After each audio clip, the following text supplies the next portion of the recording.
गुरु भक्ति योग।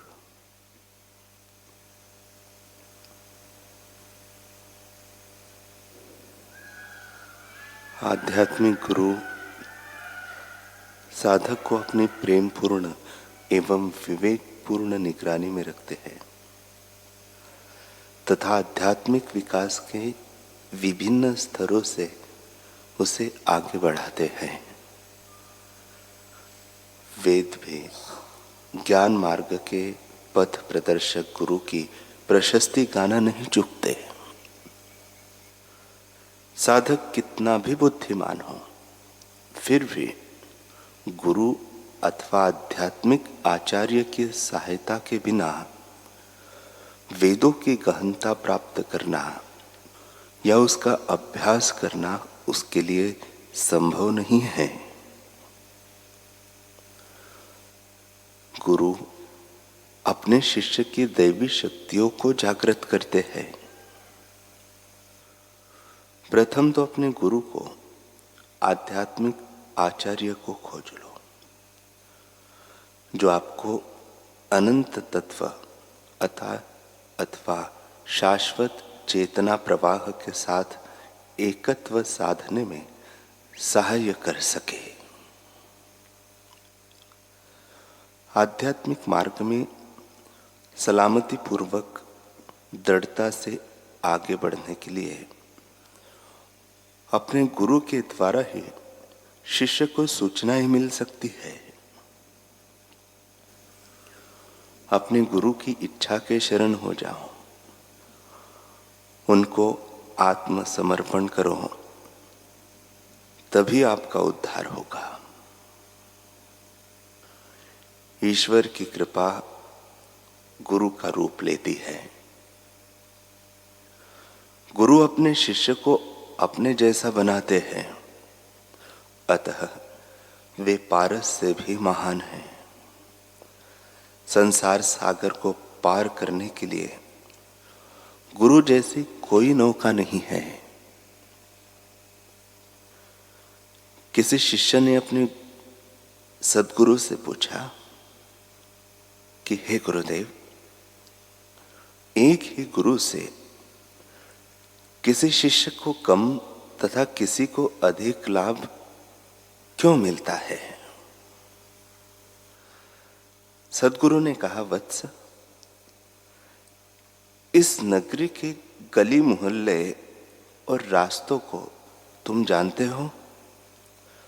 शिष्य ने कहा, हाँ गुरुदेव। अगर कोई बाहरी यात्री तुमसे पूछता हो कि यहां से काशी जाने का कौन सा रास्ता है, तो तुम उसे बताओगे कि ठीक पूर्व की ओर चले जाओ तो पहुंच जाओगे।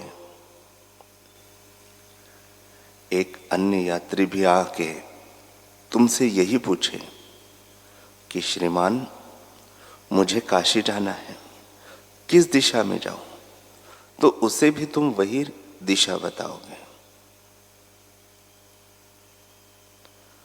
दोनों यात्री तुमसे मिले, दोनों को तुमने एक ही दिशा बताई। अब एक यात्री तो तुम्हारे द्वारा बताई पूर्व दिशा में बढ़ने लगता है और अपने गंतव्य पर पहुंच जाता है, और दूसरा यात्री तुम्हारी बातों की अवहेलना करके पश्चिम दिशा का रुख अपना लेता है और अपने गंतव्य पर नहीं पहुंच पाता। बताओ, इसमें दोष किसका है? शिष्य ने कहा, गुरुदेव, दूसरे यात्री का।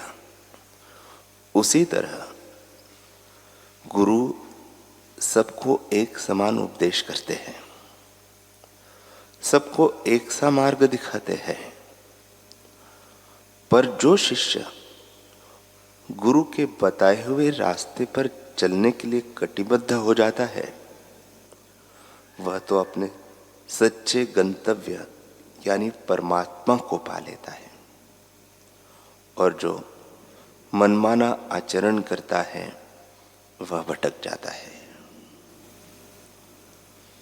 लौकिक गुरु और लौकिक बातें बताने वालों द्वारा तो दिखाए गए रास्ते पर यदि कोई नहीं भी चलता तो कोई खास हानि नहीं होती, लेकिन सद्गुरु द्वारा बताए गए मार्ग से जो विमुख हुआ है उसे ऐसा बड़ा घाटा होता है कि उसे 84 लाख योनियों में भटकने पर भी मंजिल नहीं मिलती।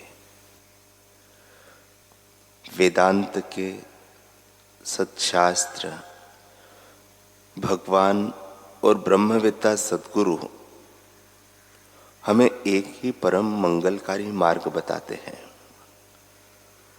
उसके अलावा जिस किसी ने भी बताए मार्ग पर चलना श्मशान के रास्ते चलने के समान ही है। मृत्यु की ओर, विनाश की ओर आगे बढ़ना है। अमृत तत्व तो एकमात्र वेदांत के ज्ञान व वेदांत वाक्यों के अनुभव के मार्ग पर चलने से ही मिलता है। अतः जिसे श्मशान की मंजिल की ओर नहीं बढ़ना हो,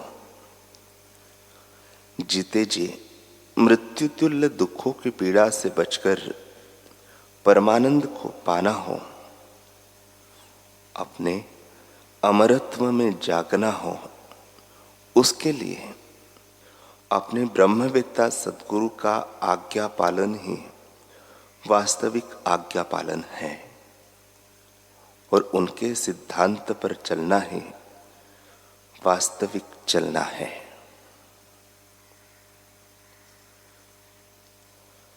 जो अपने तत्ववेत्ता सद्गुरु के मार्ग पर नहीं चलेगा वह विनाश, मृत्यु, शोक, भय, अशांति की खाई में जरूर जरूर गिरेगा, क्योंकि सर्व दुखों की निवृत्ति और परमानंद की प्राप्ति ही सबका एकमात्र लक्ष्य है और इस लक्ष्य की प्राप्ति कराने वाला अहम ब्रह्म परम धामम ब्रह्माहम परम पदम, अर्थात मैं ही सर्वाधिष्ठान पर ब्रह्म हूँ, सर्वाधिष्ठान ब्रह्म मैं हूँ, यह अद्वैत अनुभव कराने वाला मार्ग ही सच्चा मार्ग है।